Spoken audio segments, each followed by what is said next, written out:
Aisha read.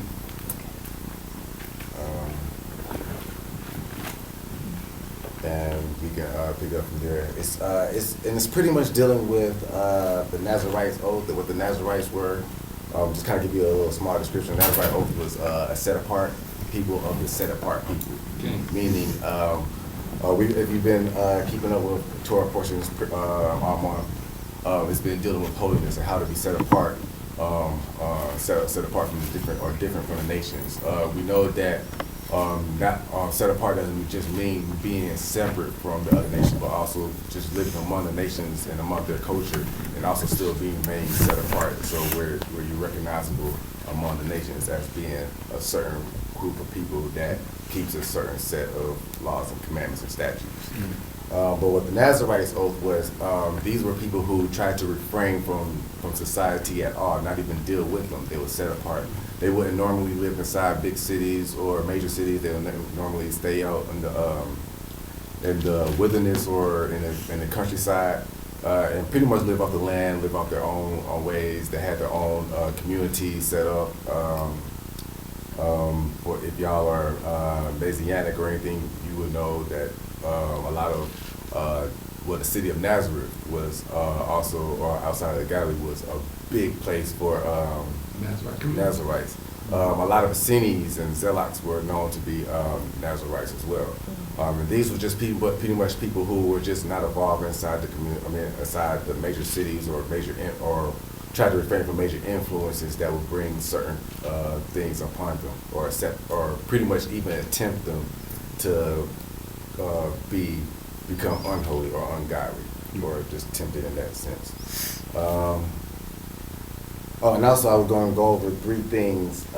Normally what we're trying to implement is kind of to make people seem like they're paying attention, also kind of get them involved. I like to ask questions at the end, or I'm gonna give several, at least 11 questions at the end, to kind of see if y'all kind of just at a school, the teacher want to give y'all a quiz or a pop quiz at the end, just make sure y'all kind of paying attention, or not necessarily paying attention, but our job here is just pretty much make sure people go out and they learn something, whether you take it or you take it as advice, or you take it as you want to apply it to your to however you believe or anything like that, or maybe one day you want to take the Nazarite oath, because the Nazarite oath is not necessarily you have to be called to it. You can just start at your own. You can start with the Nazarite oath on your own and end it in any time that you like. But what I'm going to go over with us in Numbers, just a small portion, is exactly what did the Nazarites, how did they set themselves, the three things that they did to set themselves apart from the other, from the nations itself, and exactly what they represent, and as far as how they separate themselves from society. But if we want to start at number 6, go ahead, Aisha. And Yah spoke unto Moses, saying, Speak unto the children of Israel, and say unto them, When either man or woman shall separate themselves to vow a vow of Nazareth, to separate themselves unto Yah, he shall separate himself from wine and strong drink, and he shall drink no vinegar of wine or vinegar of strong drink. Neither shall he drink any liquor or grapes, nor eat moist grapes or dried. All the days of his separation he shall eat nothing that is made of the vine tree. Okay, this pretty much is dealing with the wine. What the wine represents is, usually when you drink wine at festivals, during feasts, or just on a relaxed occasion and stuff like that. But what wine does is also it's a type of toxin. So what the Nazarites do is, it's not necessarily what they do is, refrain from eating any type of grapes or anything that would probably, draw them into intoxication or put them in a state of mind of intoxication.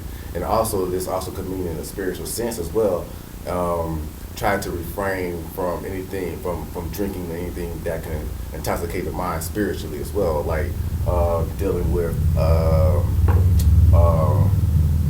certain aspects in society that, people would would need or want or just lust after, like, for instance, like money or just wealth, things that people will see on TV and stuff like that. They get intoxicated. They want to do stuff like this, so they become intoxicated because they start setting their minds onto trying to obtain these certain aspects in society. Not necessarily saying that it's a bad thing to actually try to go after certain things in society, because a lot of stuff has to offer. Though our society right now is pretty corrupted, there's still some good things that are needed to sustain our lives and stuff like that in society. But Nazarites kind of takes it a little bit step further and want to say, that instead of going to the grocery store and buying organic food and stuff like that, we just grow our own food, because they're trying to live off the land. They're not trying to be tainted with trying to be dependent on society to get their resources or anything like that. Go ahead, first time. All the days of the vow of his separation there shall no razor come upon his head, until the days be fulfilled, in the which he separateth himself unto Yah. He shall be holy, and he shall let the locks of his hair grow. Okay. What the locks represents, and kind of give like a little history about my background. I actually came from, I'm not really sure if a lot of people would take them as being Nazarites, but I came, my Nazarite oath started when I was a Rasta. And with them, their thoughts and ideas of what the locks represents and stuff like that is kind of similar to what I picked up just dealing with the Nazarite oath and seeing how Nazarites used to keep themselves separate and not really try to fit in with society. What locks represents is, though it's a spiritual connection, if you want to deal a lot of metaphysics, locks holds your hair conducts a lot of electricity. So a lot of people will grow their locks in the sense of when they pray, the energy that comes from the ground that they receive from the ground. If you pray without shoes and everything like if you normally supposed to do, the locks will hold this energy in a sense of like positive energy inside. So you'll be able to go a lot longer being on a positive route or being able to take a lot more. There you go. It's your antenna. You're right on the money. Also, seeing how locks, it's like it's saying grow your locks and stuff like that. You're also not supposed to. You're able to taking Nazarite oath. You're able to rub your hair back. Rub your fingers through your hair and stuff like that. But you're not allowed to comb it because it pulls out your hair. Also the lack of comb will allow it, just us black people and stuff like that, our hair naturally, if you let it go wild, naturally will lock. So that's kind of the sense of where it's getting at, is maintaining a wild-like look or more of a natural look, which in society is kind of not really viewed as being a fitting of appearance or anything like that. Like a lot of They people lack understanding. Like I know, I don't want to guess your age or anything, but I'm sure like my father back in the 70s, afros was kind of like the big thing of like you don't want to have afros and stuff like that because it was being frowned upon. Nowadays, and because of the image that they've been setting off, locks have been viewed the same way as a thuggish type look, so it's being rejected in society as well. Now society is kind of picking it up a lot because they've noticed that we're becoming a lot more natural and less dealing with chemicals and stuff like that. But it's the view. Locks is also supposed to portray a sense of I'm not trying to fit in by appearance, but I'm not trying to worry about my appearance or how I look in society or among people, but I'm more worried about what my inner person is.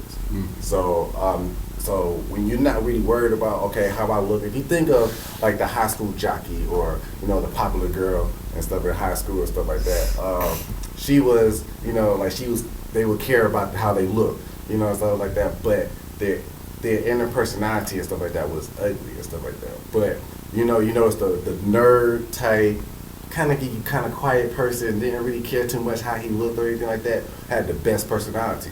That's the exact same thing. When you're not really caring about how you look, or you're not really worried about, what new shoes I have, or what suit I have, or what dress or what earrings I have. You're more worried about how I'm gonna treat this person out. How I'm gonna. They're not gonna really care about how I look, but you're gonna worry. You're gonna worry more about when they come and talk to me, how I'm gonna treat them or how I'm gonna appease them. And that's if you cut up yourself off of trying to worry about your appearance, the next thing you're going to try to build on is your inner appearance. So that's another way of why the Nazarite oath used to, well, that's another reason of how they stayed separated and try to maintain away from society. Again, not saying that trying, or like keeping a good appearance among people in society is not a good thing, because, you know, we used to have, like, you know, coats of colors. You know, we used to be the ones who fast, like what she wearing right now, like back, you know, they adorn that. Cultures picked up off of that. So we know, just us being among them in society and walking around them,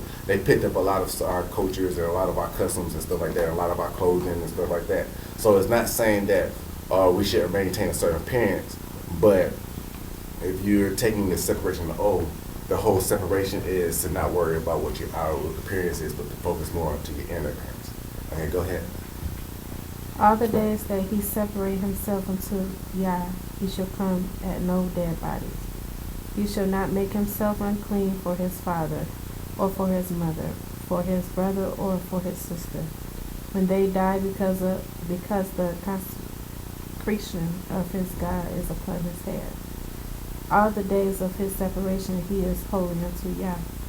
And if any man die very suddenly by him, and he have defiled the head of his consecration, then he shall shave his hair in the day of his cleansing. On the seventh day he shall shave it. Okay. So it's pretty much just getting that, don't come near any dead body. You know, like just being near a dead body or anything that's that came from death or anything, it makes us unclean for several days. Well, for 7 days period, makes us unclean. So therefore, we can't come into the temple. We can't, you know, mingle around there. You know, we have to separate ourselves because we are unclean. We don't want it. And what that does is, when we at a funeral or when we around death or around area that death lingers at, it releases a negative energy. We pick up negative energies. So when we at a funeral, you could be happy, but if you see somebody sad, or you see somebody crying, or you see somebody remorsing, you're gonna start feeling their pain. That means that you're drawing in the enemy. That you're drawing in the energy. That's why it's real good for people to actually come in, and when they going through certain problems, something like that, just give them a hug, just be around them, just being around the person when they have a negative energy, balance off their negative energy as well as your positivity goes to them. So because they're feeling a certain type of way, you're taking it upon yourself to take upon their negative energy as well as issuing your positive energy, so y'all can just be equally balanced and then working from there. So with the dead bodies, or the dead bodies, that represents just trying to refrain from any place where death can occur. So that means, like, you know, trying to refrain from being around clubs, being around certain gangs, certain neighborhoods, certain neighborhoods, certain people. You know, I mean, because there's certain people who could be spiritually dead as well. You know, and their influence, their whole influence can just rub off onto you, and you start noticing that you started doing stuff like what they're doing. As far as, like, you know, trying to hang out. You know, I find myself also talking about my friends. So my friends, they notice that I'm set apart. They notice that, but they still maintain of the world.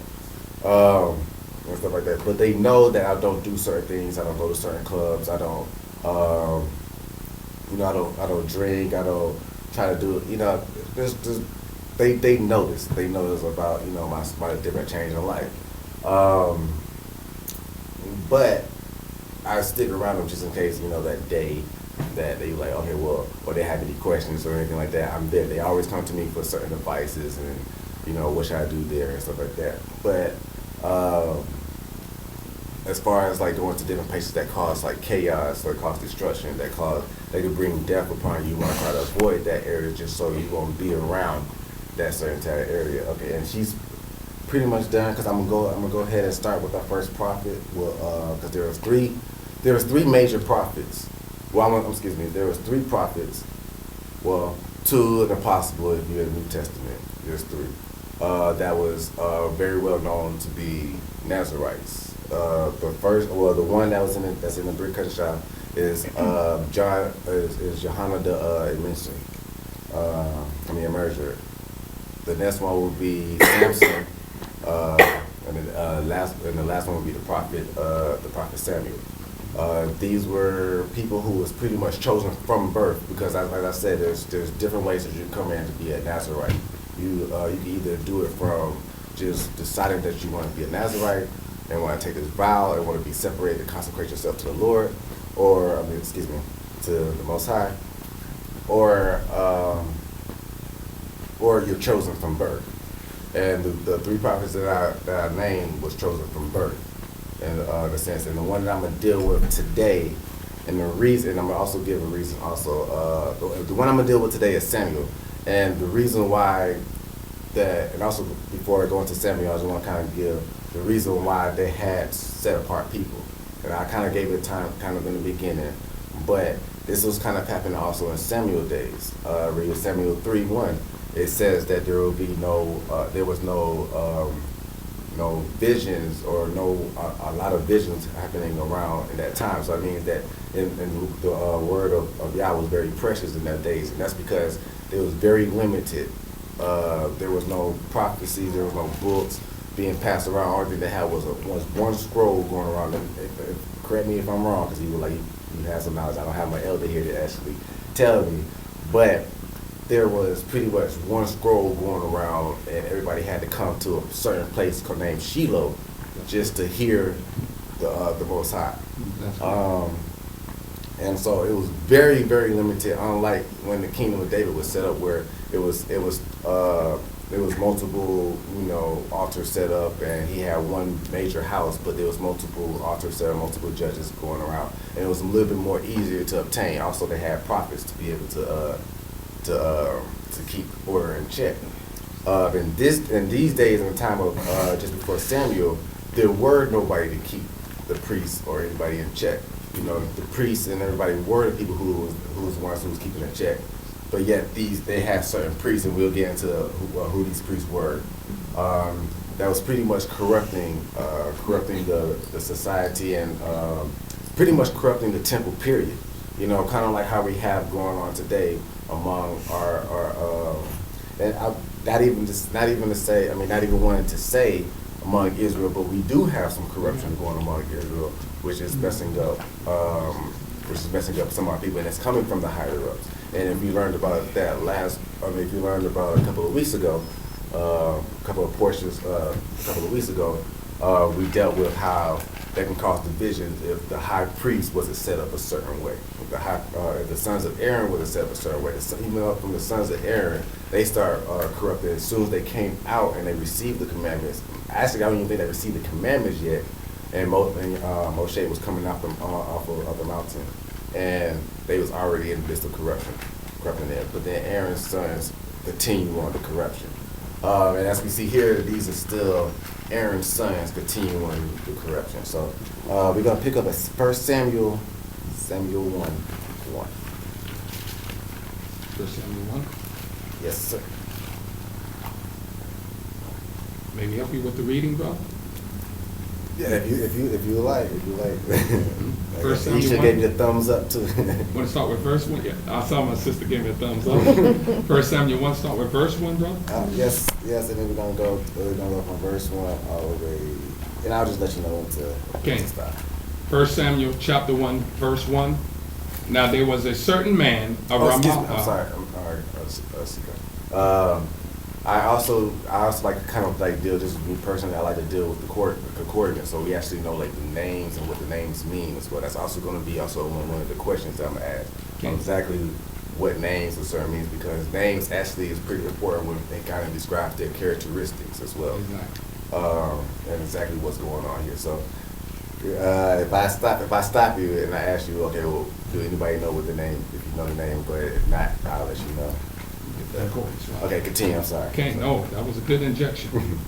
Now there was a certain man, a Ramath Aim Zophim of Mount Ephraim, and his name was Elkanah, the son of Joaham, the son of Elihu, the son of Tohu, the son of Zeph, an Ephraimite.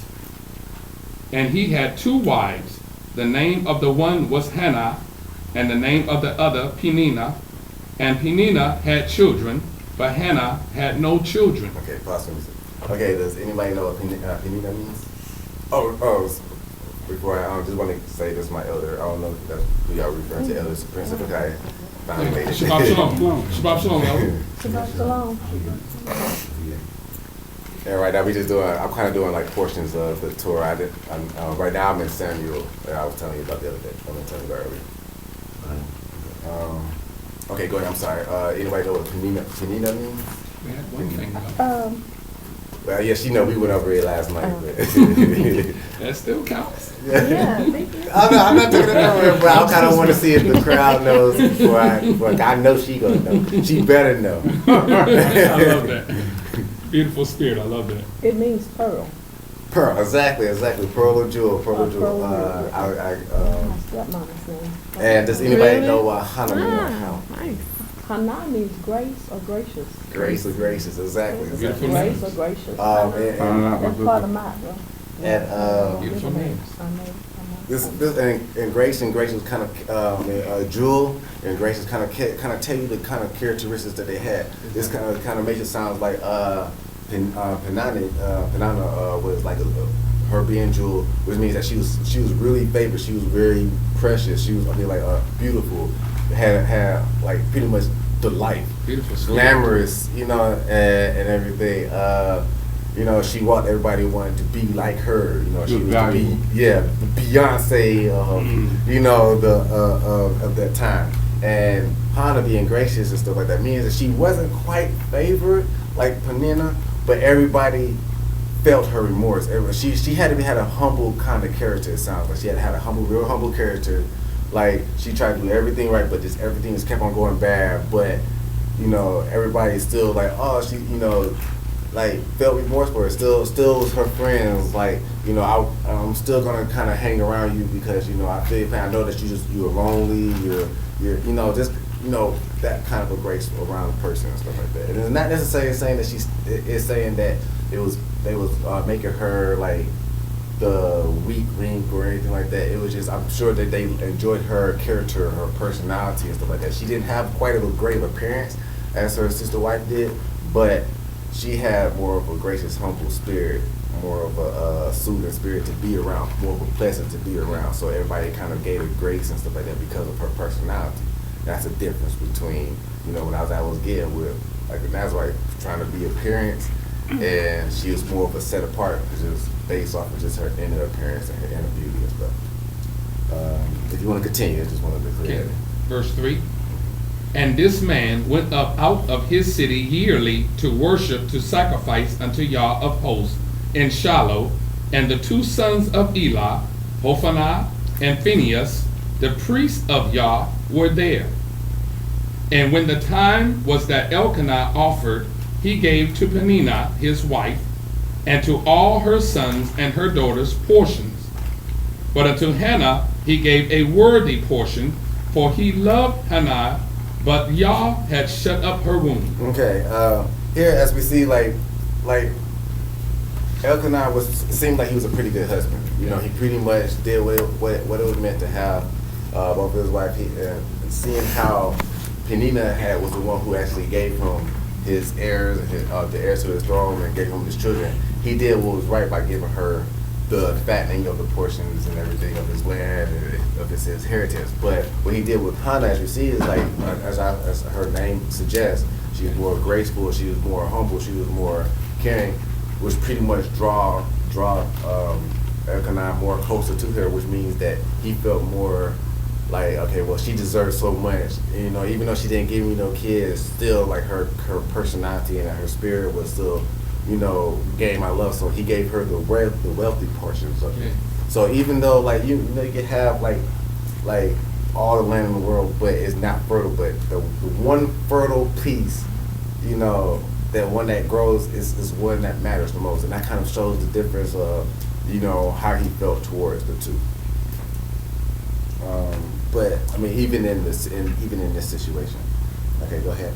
Okay, verse 6. Mm-hmm. And her adversary also provoked her sore. I'm sorry. Okay. I have to make this clear because a lot of people say adversary and think Satan, but this is not describing Satan. If you look at the Hebrew text, it says Tasar, which means it can also mean a rival wife or or just somebody who's distrustful, or somebody who's going to be a kind of a thorn. So this is indicating that this is her sister wife, who's The enemy? being her adversary. Her sister wife. When I was saying Penina, she had everything. She was great. She was, again, the Beyonce of this household, and she was pretty much rubbing it in her face. Right. She was like, I got this. He gave me the biggest piece of the land. I got this. You ain't got no kids, so therefore he's not gonna give you anything. Just pretty much rubbing it all in her face and stuff Definitely like an that. adversary. And that's an adversary that can. Shalom, King Shalom. That can definitely be an adversary. That's actually can cause a lot of like friction. I mean, not even just among just a sister wife, just friends. Period. One friend can just be holding like I got this, and next thing you know, like it can cause like jealousy, envy, right? That's still an adversary move, even though Hannah wasn't being tempted or wasn't being drawn to it or anything like that. Though she still kind of felt it. You'll see as we read on. You still felt it. Just Penini was pretty much being, just a Spiteful. yeah, it's this spiteful towards that. You can see that. So you can kind of see her characteristics with that or their relationship. Okay, exactly. Verse 6, brother. Let me see. And actually, no, I don't want to go to verse 6. Okay. I want to skip to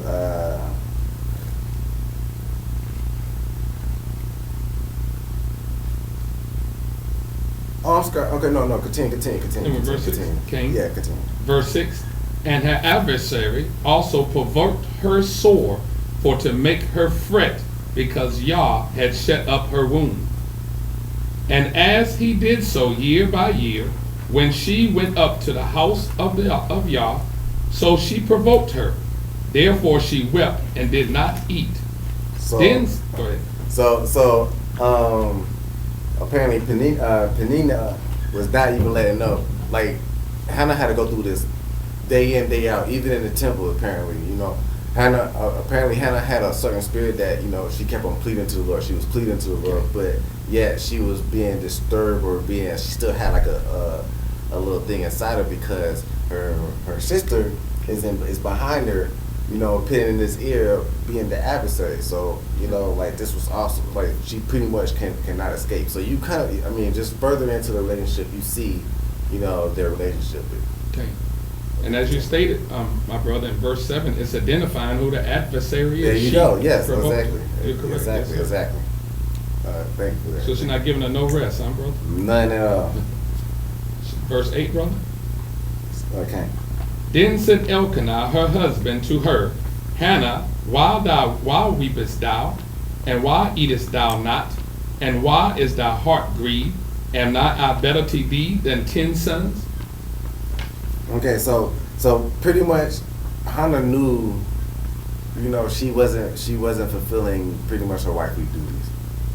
But Elkanah, being the type of person he is, felt that, okay, well, I don't really care about that. The type of person that you are, I love you for that. And that means more than 10 sons, which I'm sure Penina probably had 10 sons, and he was probably comparing that to it. I mean, I'm not really sure, but he was pretty much saying, you can give me she can give me all the sons that you want to, but she doesn't have your characteristics. She doesn't have your personality. She doesn't have your spirit. And that's why I like more about you than her.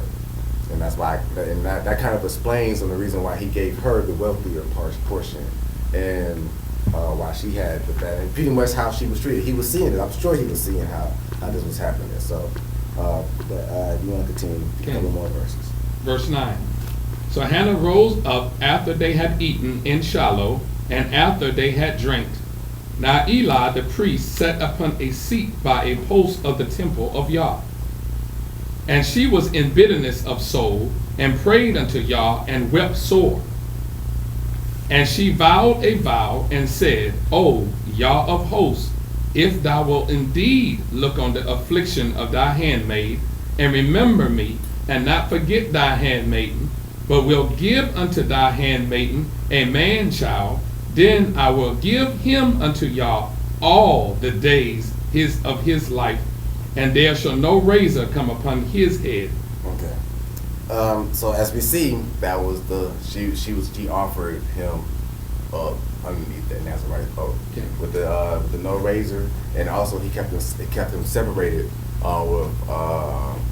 he prayed that she would keep him separated all the days of his life, meaning that he had a permanent Nazarite oath. I forgot to mention that, but there's 3 ways. There's also 3 ways that you can also become Nazarite. There's a permanent, there's the permanent, there's the temporary, where you do it off and on, or you do it every once in a while, or if you do it like maybe once in a lifetime. And then there's the Samson one, where you can actually come near a dead body. So if you understand the story of Samson, he was given a Nazarite oath and Nazarite strength to be able to be a judge among the Philistines, and in order to be a judge, he had to go through killing people. So he was always going to be around a dead body.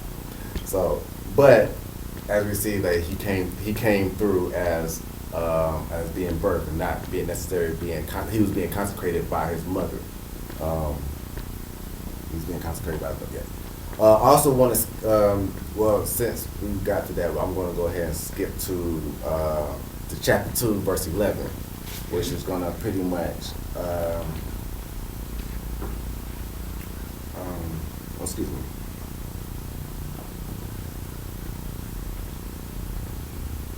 Yes, chapter 2, verse 11. Cain. And then 33. Cain. The same book of Samuel, 13. chapter 2, verse 11, bro? Yes.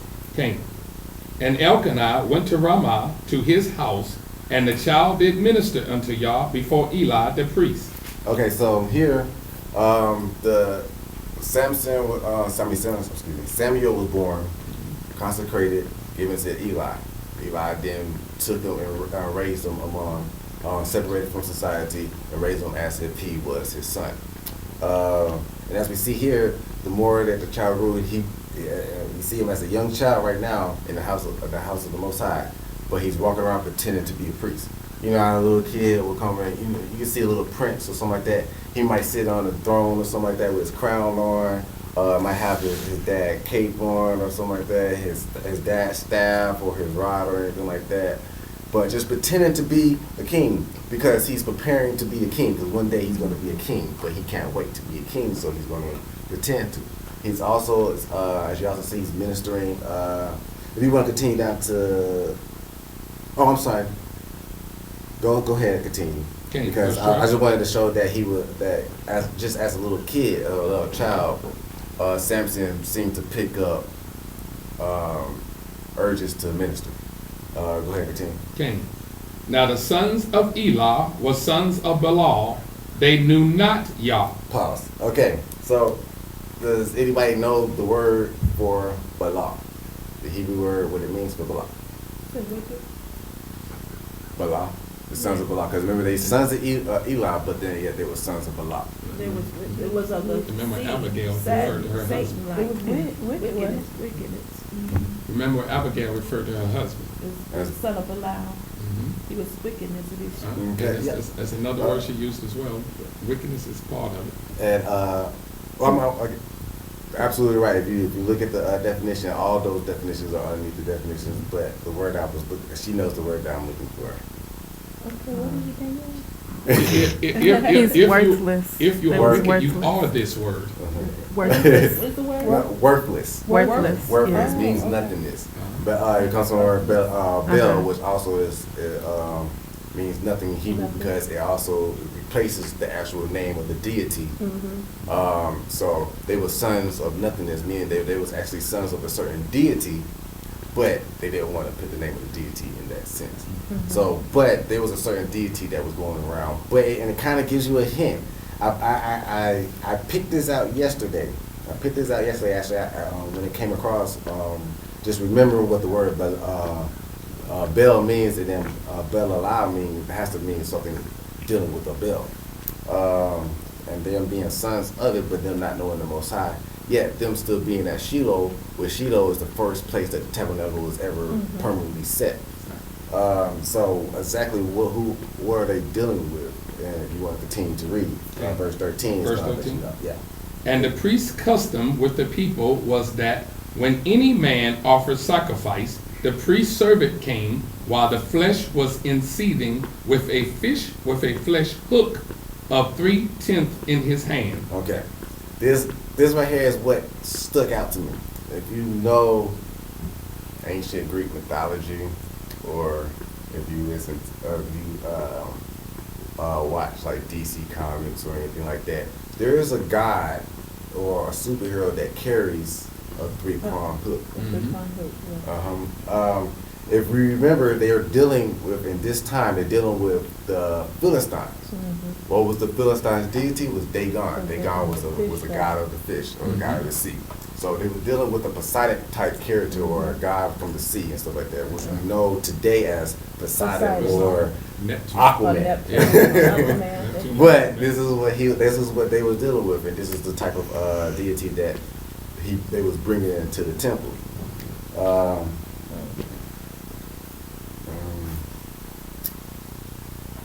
Continue. I'm sorry. Okay. Continue. Verse 14. Mhm. And he struck it into the pan or kettle or cauldron or pot. All that the flesh hook brought up, the priest took for himself. So they did in Shiloh unto all the Israelites that came thither. Also, before they burnt the fat, the priest's servant came and said to the man that sacrificed, Give flesh to the roast for the priest, for he will not have sodden flesh of thee, but raw. Okay. So as we see, like they were just offering up any type of sacrifices they wanted to, and then at the same time they was taking as well a lot of stuff for themselves, not necessarily dishing it out as was needed among the poor as well. That even though they was allowed to take to eat, because the high priest didn't really have any inheritance, so they was able to partake from it. But apparently they were saying, one for me, one for you, two for you, two for you. You know, they was jibbing them and stuff like that. They was taking everything for themselves and giving them pretty much the worst end of it.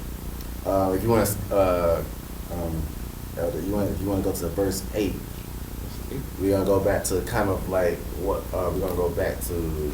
I'm sorry, verse 18. I'm sorry. Okay. And go back to Samuel, and you kind of see a little bit of what Samuel was doing as well. Back During chapter this 1, time. verse. No, same chapter. Chapter 2, verse 18. Verse 18. Cain. And we're gonna go to 26. Cain. But Samuel ministered before Yah, being a child, girded with a linen ephod. Moreover, his mother made him a little coat and brought it to him from year to year when she came up with her husband to offer the yearly sacrifice. Okay.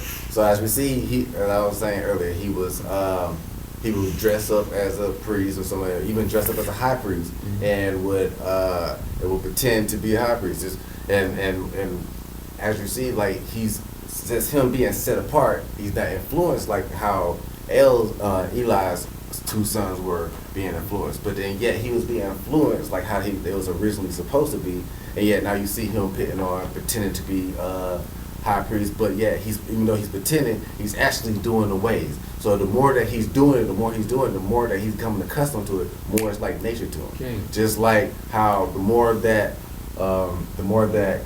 Eli's sons was going out to Dagon, the more they lost track of the Most High, the more they started becoming accustomed to their stuff. So therefore they start doing stuff, their own way. If you want to continue going.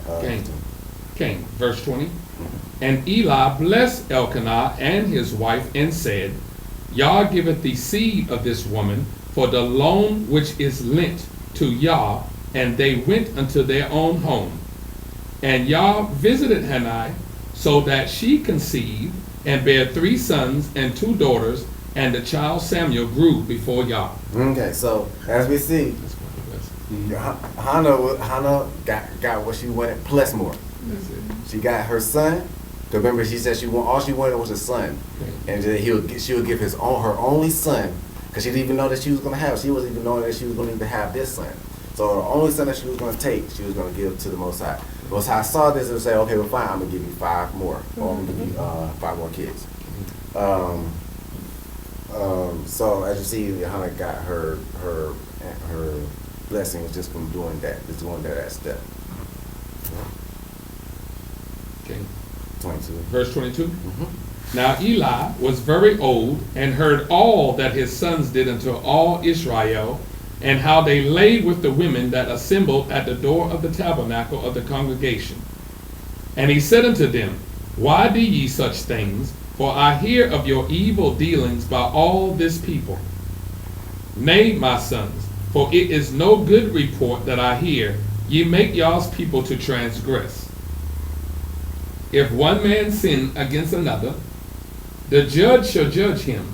But if a man sin against Yah, who shall entreat for him? Notwithstanding, they hearken not unto the voice of their father, because Yah would slay them. And the child Samuel grew and was in favor both with Yah and also with men. Okay, so I think so as we see, Eli had to be told. Like everybody keep on telling him, "Oh, Eli, control your son, get your sons, Eli." I mean, from what I'm picking up here, and this is just me, what I'm picking up here is that Eli was not even giving any type of counsel to his sons or at all. He kept on hearing what people were saying, but then he probably wasn't taking any heed to that. But he kept on hearing. So he finally pulled his sons after years, and now I can give it to Eli and give him the benefit of the doubt of saying that he was doing this because he was trying to raise Samuel, and he spent all his days and time raising Samuel, so therefore he wasn't paying any attention to his sons. But as you see with the Most High, that doesn't really matter. These are your seeds, as we're going to continue to see it, and we will see now. If you want to skip to 30, Okay. 31. 31. Yes. Verse 31. Yes. Behold, the days come that I will cut off thine arm and the arm of thy father's house. This is speaking. I'm sorry. This is the Most High speaking to El. Most High just sent a man saying, El, this is what's going to happen to your household. Remind you, this is also a seed of Aaron, so he knows what Aaron's seed was doing. He's going to cut off the household of this. Go ahead, continue. Okay. That there shall not be an old man in thine house.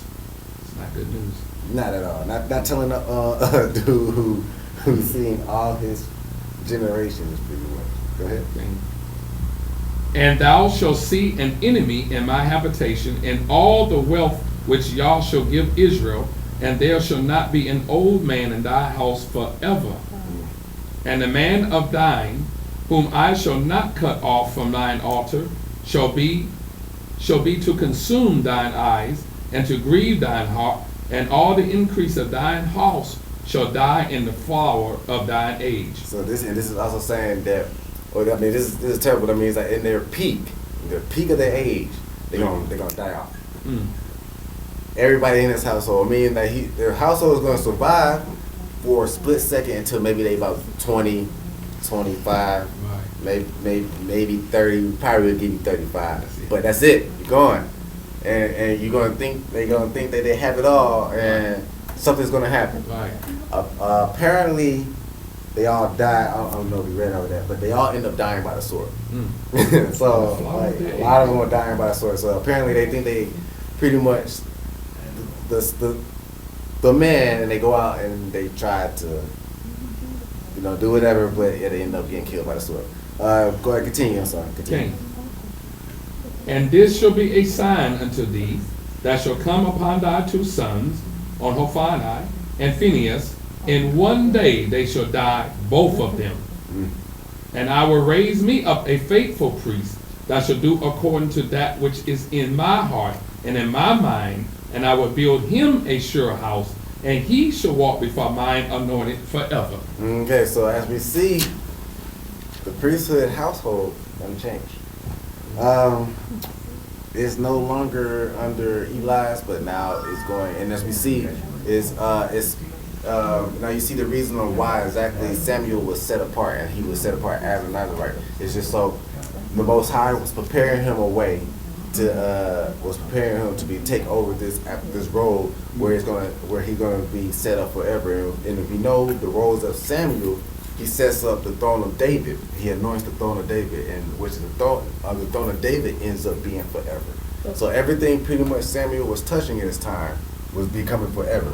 He was there when the kingdom started. He was there when the genealogy started. So everything that he was pretty much touching was becoming forever or everlasting. But if you go to verse 4, we're not gonna go to because we almost done out of time. I'm gonna leave a little bit more time for just comments and questions and stuff like that. But if you go to Samuel 4, you see that that prophecy of Eli came fulfilled when they was out in the field. When they was out in the war, they ended up getting killed. A servant came back and told Eli, and Eli fell over dead. That very instant when they held her, he fell over dead.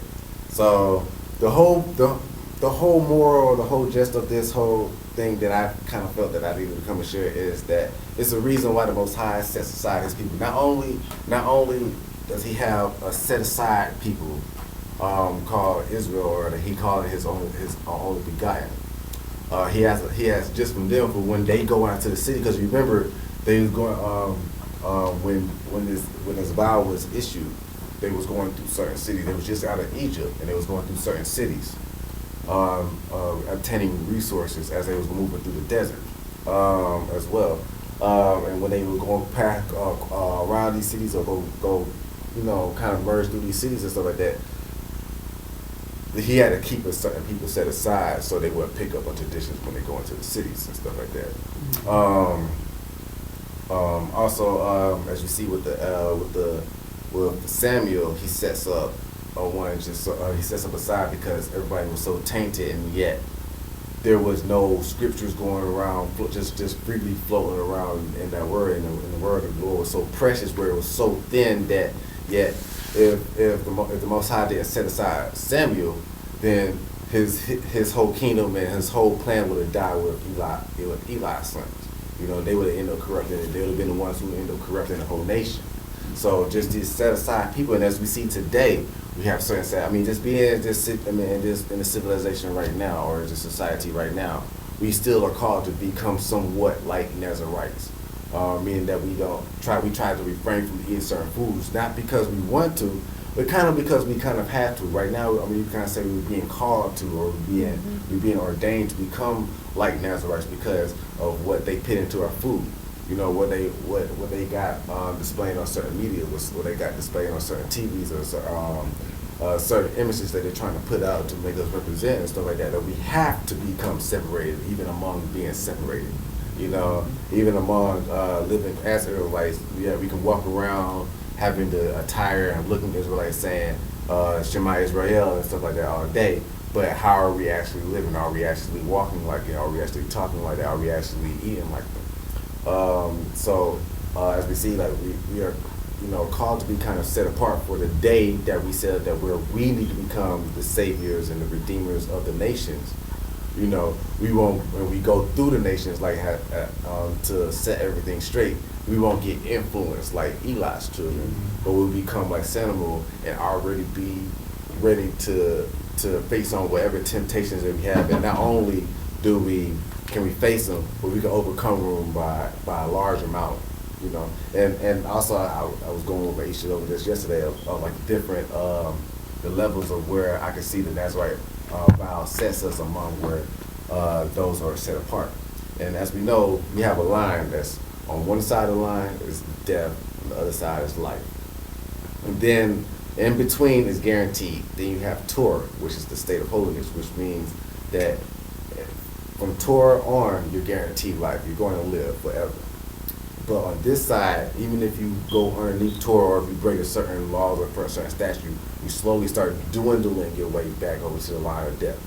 What the Nazarite oath is set up to be is, though we have our statutes, we have our commandments and limitations or restrictions of what the Most High wants us from us to set us apart.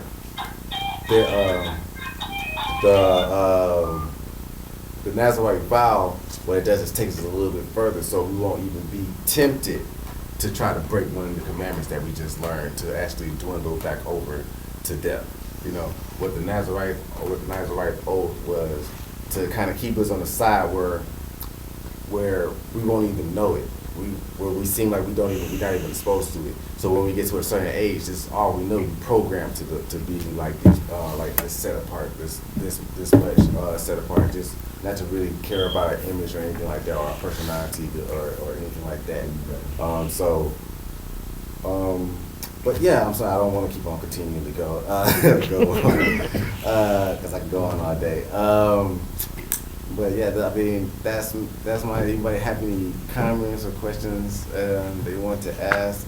And afterwards, I'm gonna kind of go over these questions and kind of see if y'all was paying attention. The latecomers is kind of okay, but if y'all been studying y'all parsha for the week, you should know the answers to most of these. But anybody have any comments, questions, critics? This is my 5th time up here, so I kind of like to know like how I did as well. But we can talk about that later. But yeah, anybody have anything to add? You said it's only your 5th time? Did a good job. Yes, very good. Did a good job. Only your 5th time? Yeah, I learned from the best. You're commanded to honor your elders. You just honored him. Hallelujah. You did a good job. If you would not have stated that, we wouldn't have known. Only your 5th time? Did a good job. I have a comment. Yes, ma'am. I like how you made the correlation of how we're supposed to be living now in terms of even the food that we eat to separate ourselves, because it goes back to like when you were talking about the similarities of the Nazarite, and we talked about the hair, then the antenna and the energy. The food that they're trying to give us has dead energy. And so when we eat that food, we become dead on the inside, so we don't be a light. The Most High said, it is a light thing that I should give you to wake up the tribes of Jacob, but you should be a light to the nations. So that means automatically, and in the other scriptures also he says that we are to be separate and sanctified. So the only way that we can be a light to the nation is to be to be separated or consecrated is to not eat the foods, because then we'll get a higher vibration when we're trying to eat the more holistic foods, and that gives us a higher vibration and therefore a better connection to the Creator, so that can separate us, and people will be drawn to that light, and then we can share with them about our mighty Creator that created all of this. Exactly. Yep. Hallelujah. With that. Kind of to add on to it with the meat, you hit it right on the nail with the meat, because if you know, I just came off a vegetarian. Well, yeah, I'm still in it. I'm still in it, like, because just the whole point of me taking, like, not eating meat, I haven't eaten meat in like 50 days. Just last week, I just finally had a taste of meat, but just in the midst of that, I've learned that, you know, you start to value life a little bit more. You start, just go down to the smallest creatures, you know, the ants or even the roach. Where a lot of people be like, you know, they automatically step on the roach or something like that. I'm like, the roach, and then I'm like, okay, well, let it go, you know. So I'm not, you know, but like with eating meat, you know, we know that, you know, the market's not even killing the animals for us to either eat meat properly, you know, because, you know, we supposed to, you know, before we kill the animal, or before we have our feast or anything like that, you're supposed to soothe the animal. And a lot of things is because so it will prevent it from the fear and all the adrenaline, because the adrenaline is toxic to us. Because our body can take so much of our adrenaline. You know, we produce it, and it has to cut out, or we go into shock, or we go into heart failure or anything like that. So with animals, you know, you're supposed to soothe them and stuff like that, so it kind of prevent as much adrenaline going in. And even in the midst of when you petting them and stuff like that, at that time the priest would normally have a blade in the head, and as they petting them and stuff like that, they still cutting their artery, but they don't. The animal doesn't even know. It just goes to sleep. But nowadays, you know, they just, you know, take it out to the pasture and say, yeah, and they do it right in front of all their friends, and then all of a sudden they scared and like, and they already got adrenaline into them. And then we have and then we eating like burgers and stuff like that, which come from cows, which is one of the most mistreated. Yeah, and not even only mistreated, but the most temperamentic animal. You know, the bull is the most temperamentic animal. It snaps like that. A bull can snap like that. You know, and then the chicken's scared, but it's always running. You know, like you know, we are picking up their characteristics. Yes, we are. And if you not just study the scriptures itself, but the history of our people, we had a culture where we didn't eat meat 3 times a day like we eating it here in Babylon, in the second Babylon. Meat was something that was eaten on special occasions, the high holy days, the feast days, You was always seeing the scriptures where visitors were coming to visit a house, and they would instruct the sons to slaughter a ram to serve the visitor. It was looked at as a treat. As a treat, Right, we yeah, weren't eating exactly. it every day. Our diet was more vegetable based anyway. Right. If you look, I mean, like some of the time, all the way back to the Essenes. I've been studying the Essenes. There was a real popular group, set of Christianity a little bit after the diaspora. That was a Nazarite set as well, and they will refrain from eating meat a lot. They ate a lot of vegetables. I mean, if anything, they was vegans. They barely eat vegetables themselves, you know. But they had a real small fish diet. But even among the feast days, they would even eat. A lot of them wouldn't even eat them. They would replace whatever offerings they had with vegetables, with vegetable offering. You know, we're allowed to offer up wheat and flour as well in place of meat. So they was very cautious about life and nature and stuff like that. But yeah. Anything else? Go ahead. Also, I love the way you touched on back in Numbers chapter 4 on the oath of the Nazarite, how to avoid the grapes, and we did a deep state on that as well. Even if you haven't mashed the grapes and put them in a vat, so you can let the yeast ferment the sugar into wine. Sometimes it's taking place naturally on the skin of the grapes and on the raisins, which is why the Nazarite refrain from eating that, because like you said, it's even spiritual. You actually contaminating your mind with that alcohol. You cancel out the antenna that you spoke of earlier. The alcohol is numbing your senses. Right. So you refrain from eating that. You refrain from consuming alcohol. Exactly. I learned that in Rastafari when I was a Rastafari. Right. That they would refrain from drinking strong drinks and stuff like that to actually prevent them from learning anything or putting out or saying anything that people might pick up or something like that, just because there are certain intoxication. And that's also a reason why the priest wasn't allowed to come up and preach as well under intoxications or anything like that, which is one of the faults that Aaron's sons did. They came up intoxicated. But even then, yeah, you're absolutely right. It just a little bit, you know, leaving grapes out for too long can actually cause. I had times where I left juice out. Right. You know, and juice, take a swig. And I downed it. Right. And I was like, that's why she laughing. You can taste That's it. why she laughing. But I downed it, and that's the you know, I'm like, whoa, you know, like, I don't drink. Why am I feeling like this? You know, like, so, like, yeah, you have to kind of be, you know, careful. So even just in the midst of that, they just completely refrain for it. They actually treat. I've done a lot of studies as far as like outside of the scripture, rabbinical teachers, and they said that they even do it where they treat the grapes like we would treat pork.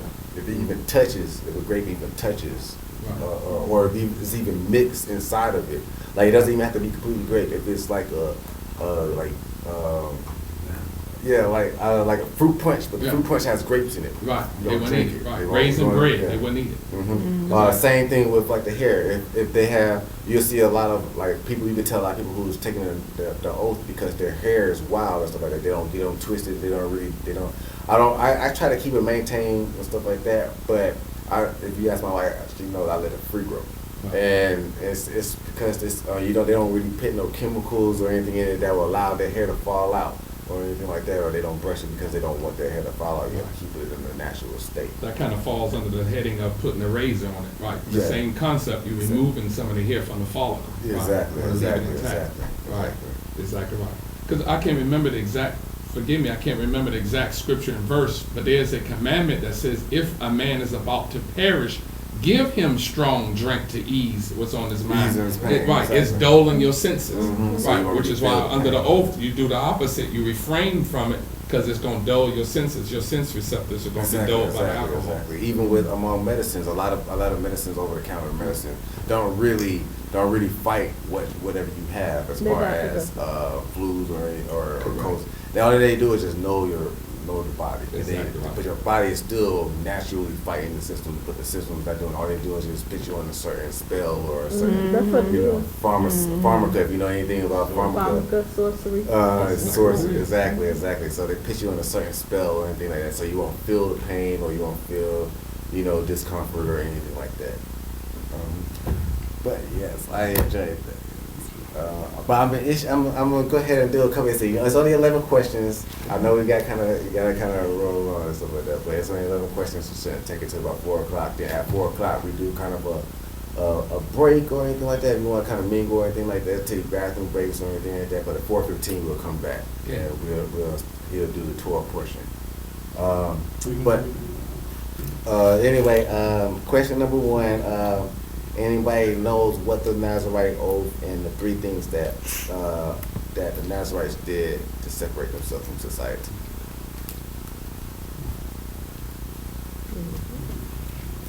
State the question one more time. Okay. What is the Nazarite oath in a short sentence, and what are the 3 things that they did that separate themselves from society? Anybody know?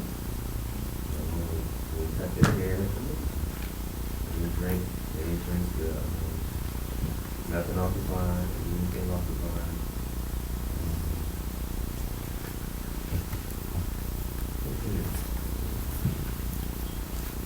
It falls under the laws of being defiled. Mm-hmm. Make sure you want to clean for 7 days. Oh, no dead body. No dead body. No dead body. No dead body. That's right. All right. Toda. Number 2. Who was Elkanah's wife, and what did their names represent? Describe themselves. What did their names mean to describe themselves? Hannah and Penina. Hannah meaning gracious and Penina meaning pearl. She know it. Yeah, she said right there. How was? I appreciate you two sharing that laugh with me. What you said? Oh, she already knows it. She said that. I appreciate that. That still counts. I appreciate that laugh. Thanks. Laughter is good medicine. Thanks It for is. the dose. It is. It is. It brings back positive. And it's natural. Yes, it does.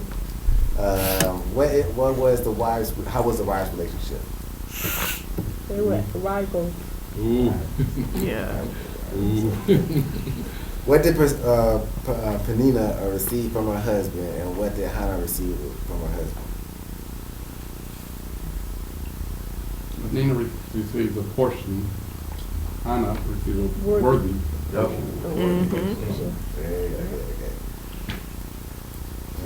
What did Hannah promise to the Most High? Her first Her son. first son. And how did she promise? What did she promise? That she consecrated him to the Most High and made him a Nazarite.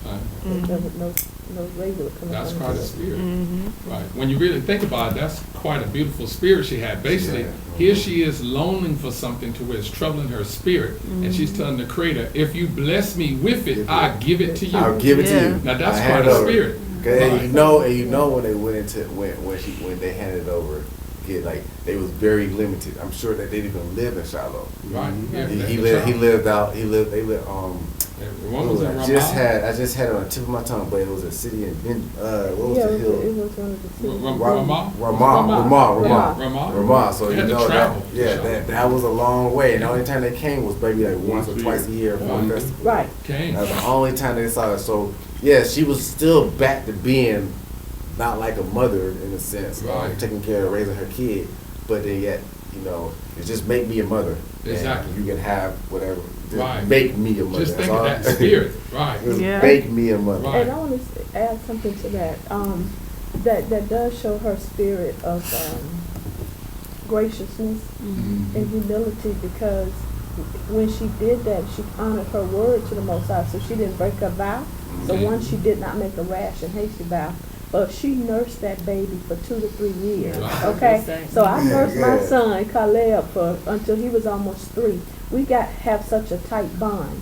So I asked myself once when I was reading this, could I have done that? Right. And I don't know if I could have done That's that. quite a spirit. That was Right. quite a spirit for her. Right. And now that you all are saying that the journey, I forgot that the journey was that Yeah. distant. Right. But the bond that was created between mother and child through that whole nursing process. Right. it's a spiritual, energetic connection. Right. And See, so, that's right. like you said, when she let him go, and then the Most High saw that and blessed her with five additional more. Yeah. more children. Hallelujah. So the Most High showed her that he loved her and he respected and honored her for keeping her word. Uh-huh. Exactly. Uh-huh. Right. But also I want to say on Hannah that she had a relationship with the Most High. Yes, 'Cause exactly. when you read her prayer, You could she tell. prophesied in her prayer that Israel would even want a king before she even conceived the priest that would bless the king. Mm. 'Cause Samuel actually blessed David. Mhm, Yeah. mhm. You know, And his- Samuel was not And born. And Saul. Right. Yeah, And David Saul. and Saul. David And was Saul- not and born. Saul's kingdom So was gonna be Hannah- forever. Yeah, Hannah He and just all her founded. grace that you depict upon her, she had a relationship with the Most High. And I think people don't recognize the servitude that she had to the Most High. She was Exactly. a servant. She was. Exactly. And, She was and a Most High servant. saw that and took that and made something, and made a nation out of that. Mhm. Yeah. You gotta remember, like, without Hannah, like, Israel probably would have fell through spirituality. Exactly. Yes. Exactly. Probably would have fell through spirituality. Exactly. And you're correct, Sister Kim, when you identify as a servant, when you look at Samuel chapter 1, verse 11, Mhm. she's establishing a chain of command. She's humbling herself and identifying herself as the handmaiden Mhm. of the She's a Most High. servant. Mm-hmm. Right, the handmaiden. So what better position, what other term can you use? What other synonym can you use besides servant if she's identifying herself as his Not even that, handmaiden? handmaid. It means Exactly. like they sitting right there, like here's the throne, and I'm like right here. What Exactly. Whatever it is Most High. Exactly, whatever you need, I'm Right. here for Whatever you. you need. Right. So that wasn't just a servant, but the servant of the king. Exactly. And you just answered my question 6. What was Oh. yeah, like what was I'm sorry. Oh, when did she fulfill this duty to the Most High is after she finished Nurturing. feeding her breastfeeding him. Mm-hmm. Number 7 is what was Samuel doing as a child that pleased the Most High? Ministry. Mm-hmm. Okay. Who was Eli? Let's see. Who was Eli? And that was a high priest. Mm-hmm. Who was Eli's son of? Hophni and Phineas? Or No, No, who was Eli. Eli the son of? oh, Or his descendants? Is a You descendant talking of about Of Aaron. Eli? Of Aaron. Of yeah. Aaron. Oh, Of Aaron. That's right. The son of Aaron, descendant. Yeah. Who was Eli's sons influenced by? Bala. No, No. yeah, What was it? Dagon. Remember, Bilal But means nothingness, but there's what's the nothing. actual? I think you said Dagon The or something. Dagon, the Philistines, yeah, the Mhm. Philistines. So that's what was influencing us yeah. at that time. We were in proximity to it at that time, right? Yeah, Dagon. they were dealing with Dagon, because at the same time that Samson Samson was around as well. Exactly. At the same time, so Yes, you know, you're correct. Samson was. If I wouldn't be surprised if they crossed paths. Right.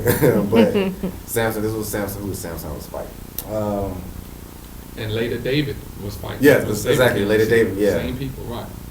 Because Goliath was of that camp. And then also later David joined, because remember he became an adversary to Israel as well. Yeah. Okay. Right. But he's the same people. So you can see kind of like the big influence that the Philistines had among Israel at that time, and why they were such enemies yet frenemies, because at the same time they was trading among each other as well. Right.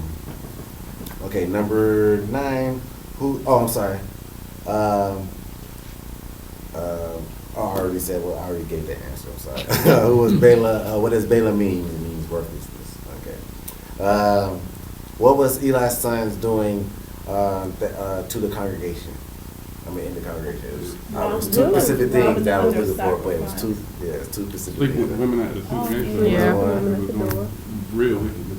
Yeah. They were eating all the Exactly, sacrifice exactly. before they get burned Yeah. fat. Exactly. Yeah. And actually, one more thing. Okay, so So they're causing Israel to sin, really. the sin. Yeah, Mhm. they was sleeping with the women. They was doing ungodly like rituals, and they were also taking away from. Mhm. Things from of the, spirituality. No, just from the because remember they had to bring the offerings and stuff That's like that. true. They was taking from themselves. Shabbat, Yeah, they were they getting take- twice. Yeah. They was getting Yeah, double they were supposed portion to for get once, themselves. they were getting twice. And they let them have their offering first. They didn't. Right. They couldn't eat the food before it was Right. offered to them. No, yeah, they couldn't. Yeah, they was They taking were, their offerings. so they as were well. robbing the So they Most were robbing the High. Most High. They were robbing And the the Most people. High because they were taking the offering Exactly. before. And then receiving offering at the same time. Yeah. I At don't the same want time my that they was stuff. taking. I don't want my meat. Don't you can't cook my meat. I don't want my meat I like do that. Right. And then after it's cooked, I'll Bella, take Bella, the and more. the, Bella Yeah. if y'all know the apocryphal Bella and the Dragon, it kind of deals a lot with that. I mean, I'm not really sure if it's the same story mode, but it you understand the story of Bella, the Bella and the Bella the Dragon.